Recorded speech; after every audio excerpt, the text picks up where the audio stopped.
Yes, reka mbasuze kandi mbifuriza kugira ibihe byiza, mbifuriza kugira impagarike n'ubugingo nshuti bakunze mugenda mu banatwe mwamaze gukanda subscribe, mwamaze gukurikira amakuru tugenda tubagezaho gatanu kuri gatanu. Reka mbanze mbabwire ko hari amakuru menshi nje kubagezaho gatanu kuri gatanu. Turaza guruka mu karere ka Nyamasheke bwo ni mu gihugu cy'u Rwanda. Mbabwire ko mu karere ka Nyamasheke bagitifu bane b'imirenge bamaze gusezera ku mirimo yabo. Turaza no kubabwira kandi ngo umunsi bamuririmba mu Bufaransa impamvu yo kudatwara Tour du Rwanda n'ibindi. Ni ikiganiro n'akaradiyo uyu n'umuntu witwa Eric Nzamanizabayo bakunze kwita akaradiyo. Iyi nkuru nayo ndaje twigarukeho mu gihe gitoya cyane.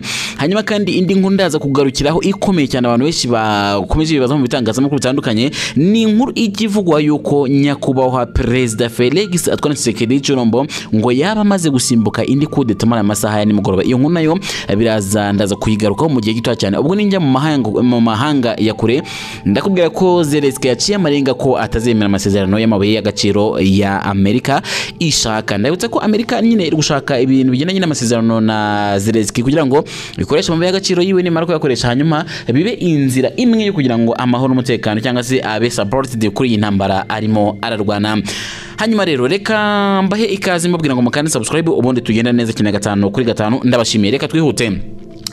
Mu karere ka Nyamasheke bagitifu bane b'imirenge bamaze gusezera ku mirimo yabo. Abanyamabanga nshingwabikorwa b'imirenge ine muri 15 igize akarere ka Nyamasheke bandikiye ubuyobozi bubasaba guhagarika imirimo yabo. Uko ari bane kandi amabaruwa yabo yakiriwe n'umuyobozi w'akarere ka Nyamasheke ku itariki 29 z'ukwezi kwa Werurwe umwaka wa 2024. Abaseze kandi n'uwitwa Mudahigwa Felix wari umunyamabanga nshingwabikorwa w'umurenge wa Nyabitekeri.